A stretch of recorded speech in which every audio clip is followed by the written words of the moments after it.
discussing the 2020 presidential election between incumbent Donald J. Trump and Democratic nominee Joe R. Biden. This is expected to be a very tight race, and we are officially only 5 months away. So let's start and fill in this map. We're going to start off and fill in the very safe Democratic states, ones that we know are 100% going to Joe Biden. Biden knows it, Trump knows it, so there's going to be no contest. There's going to be Washington, there's going to be Oregon, there's going to be California, you have New York, Vermont, Massachusetts, Rhode Island, Connecticut, New Jersey, Delaware, Maryland, D.C., and Illinois. So that brings him to 178 electoral votes. Next, we're going to fill in all of the safe Republican states. These are the states we know 100% chance going to Trump. There will be no contest here. Start off with Idaho. We have Montana, Wyoming, North Dakota, South Dakota, Nebraska's 1st and 3rd district. The 2nd district remains a toss-up. In Nebraska, they split their electoral votes, with 2 votes going to the popular vote winner, and then each district allocating 1 electoral vote. We have the state of Alaska. We have Utah, Kansas, Oklahoma, Arkansas, Louisiana, Mississippi, Alabama, Tennessee, South Carolina, West Virginia, Kentucky, Indiana, and Missouri. So that brings him to 125 electoral votes. A lot more states are 100% going red, but those are worth less electoral votes than what Joe Biden has right now. So now let's go in and fill in the likely Democratic states. Those are going to be New Mexico. Those are going to be Hawaii. Hawaii is more of a safe one, but some polls have been shifting ever so slightly towards Trump, so that's why it's going to go likely. Here, that's really it. Filling in for the likely. Colorado should go likely. Nevada's more of a lean there, so that's what it is for that. And Virginia is a likely Democrat state. Here you're going to fill in the likely states for Trump. We are going to start off with Texas. Some polling have shown that Biden has been coming close. Texas has been moving very much to the left over especially the last 4 years, but still polling Trump is leaning by 5+ points, and there's very likely chance that Texas will remain red. The chance that it switches to blue, very, very slim. And you have Ohio. Ohio, of course, has voted for the presidential winner in the last 6 years. So in every election for the last 6 years, the way Ohio has voted has been the way the presidential election has been won. And here you can also put Iowa into that category. Iowa, of course, voted for Obama, but switched to Trump dramatically in 2016. I expect the same for the 2020 election as well. So here now you can go towards the lean Democratic states. Those will be states like Nevada, states like Minnesota, states that we know will most likely go to Joe Biden, but just can't be placed in the category of likely that we know will go to Joe Biden almost certainly. There you can put Maine's 1st district, and Maine overall. Actually, Maine overall will probably be more of a likely, and that's how it will be. Maine is just like Nebraska, where it splits its electoral votes. 2 electoral votes go to the popular vote winner, and then the 2 districts decide it right here. Alright, so now we will go to lean Republican states. So that will be a state like Georgia. Georgia, polls have shown that Biden and Trump have been neck and neck here. However, I'm not buying that it is going left that quickly. I think the Biden campaign may try to make a play for Georgia. However, a few weeks after the convention, they'll realize that it's out of play and give up to it. I'm sorry for the plane in the background noise if you may hear it. So here you have your 1, 2, 3, 4, 5, 6, 7, 8, 9 possible in play states or districts for each campaign. Here we'll start off with the Maine 2nd District. Maine 2nd District in 2016, Trump won by something like 8 points. So I expect the same to be doing it here. Then here you have New Hampshire. New Hampshire is been going more and more to the left, so I expect New Hampshire to definitely go towards Joe Biden. So here you really have now the 6 remaining states that are in play. Arizona has been moving more and more left. 16 years ago, 20 years ago, it was a safe red state.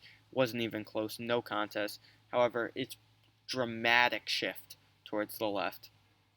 And Joe Biden has led in every single poll conducted in Arizona since early February. Hasn't even been close. The latest poll by Fox News has Biden up by 7 points there. So that's why you would expect Arizona to go towards Joe Biden. Now here you have North Carolina. North Carolina has been showing that even though it is a close race and Obama won this in 2008, it seems like Trump has been constantly winning in polls in North Carolina. There's a recent poll by Gallup the other day that had Trump leading by 4 points in North Carolina, so that should be good enough for him to win that state. Next, you have the state of Florida. Florida has been moving more and more towards the right over especially the last 8 years, and I expect that trend to continue. And even though there's a much older population and Biden is winning the older population, Florida just overall has been moving more towards the right, and Trump's approval rating here is higher than the rest of the country. So Florida, I expect that to tilt red. So now here you have the Rust Belt. The Rust Belt is what will decide the 2020 presidential election. So you have Wisconsin, Michigan, Pennsylvania. Joe Biden, his hometown is pretty much Pennsylvania. His hometown is in Wilmington, Delaware. However, he grew up in Pennsylvania. He's a diehard Phillies fan. And, the polls in Pennsylvania have shown that Biden has had a lead that is stable. It's not fluctuating. It's holding around between 4 or 7 points in various polls. So, we know that we can't always trust polls. However, it's not like some polls are going for Trump and some are going for Biden. They're all going for Joe Biden. And plus, that's his home state. States will shift more towards the candidate if that's their home state. And for example, even though Trump's home state is New York, in 2019 he relocated his home state to Florida. So now Trump's home state is Florida, so that even helps him more. So I expect Joe Biden to take Pennsylvania. Here, now you have Michigan and Wisconsin. Michigan is a very, very interesting one. You have Gretchen Whitmer, who has very high approval rating, yet a very low one. You have 50% of the state that says she's the best governor in the U.S. You have 25% of the state says that they like what she did, and you have 25% of the state that thinks she's the worst governor of all time, specifically due to her COVID-19 pandemic handling. She had the strictest regulations in the country. So this one I'm going to hold off for now. But let's move to Wisconsin. Ooh, Trump won Wisconsin by, it was 0.7 points. Such a small margin. However, it's shown that even though Joe Biden is ahead in the polls, Wisconsin is moving a little more to the right this year. And this is a state that, it's a state that Democrats think they have the least chance of winning back if they want to win the election. They think that to win the election, they're focusing more on Arizona, focusing more on Michigan, focusing on Pennsylvania. Wisconsin, they're, of course, focusing tremendously on. They have the convention in Milwaukee. However, it's not a state that they think, yes, 100% chance can fight and win this back. So for that reason, I think ever so slightly it'll tilt Republican. These three states will usually vote together. However, in such a tight race like this, you could see Wisconsin break away from these. So that leaves you with Michigan. Michigan will decide the presidential election. We still have Nebraska's second district unfilled in because that is a toss up and there are no polls conducted there, so we really have no idea. But this won't determine the election, so we could just go ahead and give this to Trump since he won it in 2016.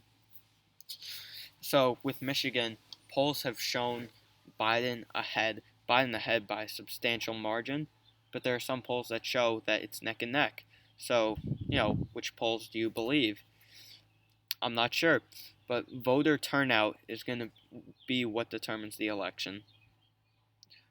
That is going to determine what wins the election.